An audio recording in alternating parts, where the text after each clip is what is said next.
ከሳውዲ በተለያየ መልኩ በምህረት አዋጅ እንዲሁም በተለያየ መልኩ ወደ ሀገር ገብተው ለመመለስ የሚያስቡ እህት ወንድሞች ካሏችሁ ይህ ቪዲዮ ለእናንተ ነው። ሲቨርኩት ይጠቅማችኋል። ብዙዎቻችሁ ደውላችሁ ወንድሜ ኤርፖርት ከደረሰ በኋላ ተመለሰ እንዲሆነ የሚል ነገር ትነግሩኛላችሁ። ባና ካካና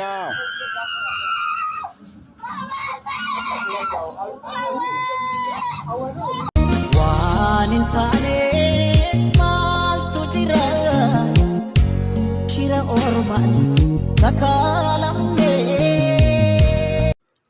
አሰላሙ አለይኩም ወራህመቱላሂ ወበረካቱ። እንደምን ክርስቲያን ወገኖች ሰላም ብያለሁ። ለዚህ ቪዲዮ አዲስ የሆናችሁ ላይክ፣ ሼር፣ ሰብስክራይብ ማድረግ እንዳትረሱ ማለት ነው። እናማ እንኳን ደስ ያላችሁ። ኢትዮጵያ ገብታችሁ ወደ ሳውዲ አረቢያ ለመመለስ ፈልጋችሁ በአሻራ ምክንያት አሻራ ከሰጣችሁ ከ5 ዓመት በላይ ምናምን ካልቆያችሁ እንጂ መግባት አትችሉም ነበረ። አሁን ላይ ደግሞ አዲስ ዜና አለ ማለት ነው። ሁሉንም ቪዲዮ የሚያስቃኛችሁ ይሆናል። እንደውም ደግሞ በስደት በደላላ የመጡ እንደዚህ ለሚታገሩ ልጆች መጨረሻ ላይ ሁሉንም ነገር ነግራችኋለሁ ማለት ነው። ቪዲዮ ላይክ እያደረጋችሁ ተከታተሉኝ። ወደ መረጃው። ሳውዲ ኤምባሲ ቼክ ማድረግ የሚቻል በመሆኑ ከአሁን በኋላ ጀዳ ወይም ከሳውዲ አረቢያ ከገቡ በኋላ መመለስ የሚባለው ነገር አከተመ።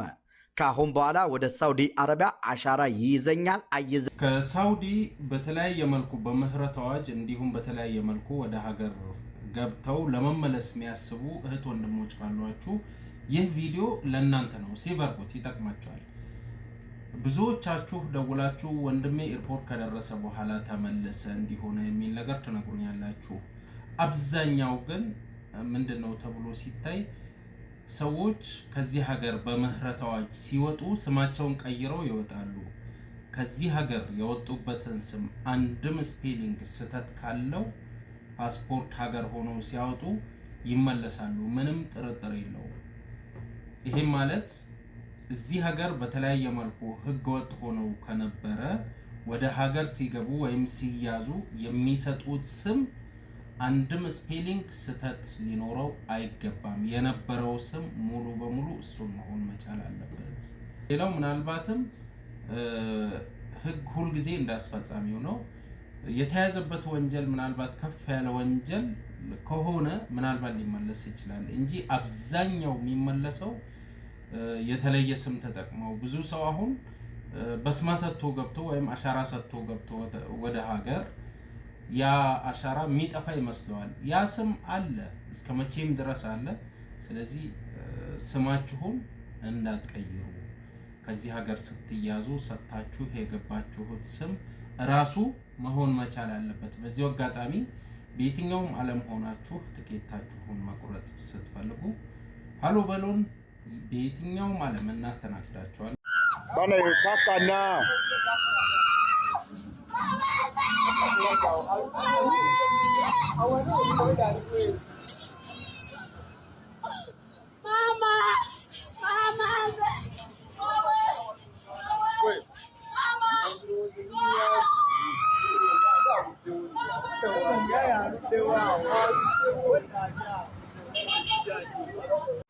እኛ ኢትዮጵያንም ማለት ነው አገርም ከሀገር ውስጥም እንደው ማነው የረገመን? የምር እኮ ነው የምላችሁ። አሁን ላይ በተለይ የሚመጡ ልጆች በቃ ቶሎ አይምሯቸውን ይስታሉ። ለምንድን ነው በባህር እንደዛ ገብቶ ወይ ደግሞ በአየር ከዚህም ከዛም ብሎ መጥቶ በቃ ትንሽ ከሰሩ በኋላ አብዛኛውም አይታችሁ ከሆነ በቃ ማይታመሉ ማለት አይቋቋሙም። ቶሎ ስልቹ ናቸው። በቃ ቶሎ ነው እንትን የሚሉት አቅላቸው የሚስቱትና እንደው እኔ እንጃ ብቻ አላህ አንተ እንደው ለማና ቤት እንበል እንደው እኛ የአበሻ ሴቶች እኮ በቃ ተረገምነን። የምር ተረግመን ነው መሰለኝ የተፈጠርነው። ተንከራተትን በሰው ሀገር። ወይኔ ወይኔ እንደው ጭራሽ ደግሞ አንዱ አረብ ማለት ነው ግርግዳም ቀለም ማስቀባት ጀመረች። ምን ትላላችሁ? በነገሮችን ላይ ማለት ነው። እኔ ድሮ ገና እንደመጣውኝ ምንም ነገር ስሪ ሲሉኝ ጊዜ ሰራለሁ። በቃ እምቢ ማለለው ስራ የለም። እና እህቶቼ ማለት ነው ዛሬ አይታያችሁም፣ ነገ ነው የሚታያችሁ። እኔ ሰው የሚመክረኝም በሰማማ የዛኔ ታይ አንቺ ነገ እኮ ትወልጃለሽ፣ የራስሽ ቤት መሰልሽ እንዴ ከላይ እስከታች ገልብጠሽ እንደዚህ የምታጸጂ ምናምን እያሉ ሲሉኝ ጊዜ አልሰማቸውም ነበረ። አሁን ላይ ሲሰማኝ ነው ያኔ በሰማው ምለው። እና የወንድ ስራ ወይ ደግሞ ከባድ ስራ ስሩ ሲሏችሁ በፍጹም እንዳትሰሩ፣ አልችልም በሉ። እነሱ እኮ የሆነ በቃ ከባድ ነገር እስቲ አንሱ በላቸው። እንኳን ሴቶቹ ቀርቶ ማለት ነው ወንዶቹ ራሱ ማለት ነው ከባድ ነገር አንቡባ እንኳን አያነሱም። እሺ ብሎላችሁ ወይ ደግሞ ነይ ያዥን ምናምን ነው የሚሉት። እና እናንተ ማን ስለሆናችሁ ነው ከባድ ነገር የምትሰሩት? የማታውቁ በተለይ አዳዲሶች ማለት ነው ራሳችሁን ጠብቁ። የምር እኔ ማለት ነው አንዳንዴ ወንዶቹ ራሱ በቃ የሆነ አንቡባ በተለይ ነው አንሱልኝ ምናምን ስላቸው እኔ አልችልም ሲሉ በጣም ነው የምናደድባቸው። ወላሂ ማለት ነው። እኔማ አሁንማ አላነሳም ነው ምለው። እንዴ ሞኛለ እንዴ? ብትታመሚ እኮ ተኝ በቃ ታመሻል ዛሬ ይቅርብሽ ስራ አይሉም። እና በተረፈው ማለት ነው ከአቅማችሁ በላይ የሆነውን ስራ የወንድ ስራ ስሩ ሲላችሁ እሺ ብላችሁ እንዳትስሩ። በተለይ አዳዲሶች ለምን እናንተን እኮ የሆነ አሁን ቀለም ይሄ መቀባት ብዙም ይከብዳል ብዬ አልልም። ግን እንደዚህ ካሳያቻችሁ ሁሉንም ነገር እንደዚህ እየሰራችሁ ካሳያችሁ የሚከብዳችሁ በቃ እናንተ እንደ ሰው አይቆጥሩም ማለት ነው። የሚደክማችሁ ሁሉ አይመስላችሁ።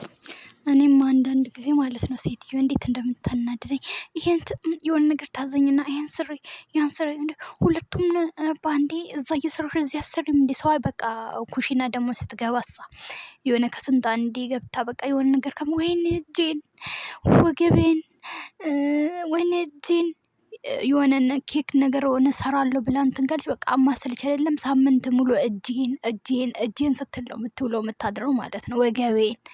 ግን እናንተሳ በቃ እኔ አሁን እንደዚህ እንትኖቼ የቤት ምንጣፎች ምናምን አጥብ ነበር። አሁን ላይ ግን አላጥብም ነው ምለው። እንደ ውጭ ወስዳ ታሳጥብ በማሽን እኔ ዕዳ የለብኝም። ድሮ ሞኝነቴ ስፈትግ ምን ስልማ አሁን ያኔ እንደ አሁን ላይ እንደዛ እንትን ባልኩኝ። የምር በተለይ አዳዲስ የምትመጡ እውነቴን ነው የምላችሁ፣ አሁን ላይ ባይሰማችሁ ነገ ነው የሚሰማችሁ። ከባድ የሆነ ነገር እንደዚህ የአልጋ ልብሶች ትልልቅ ምናምን አጥባችሁ በእግራችሁ እንትን ሰጦ ላይ አስቱብላችሁ እንትን ስቀሉ ብሏችሁ እሺ እንዳትሉ ወስዶ እንትን ቤት ያሳጥቡ።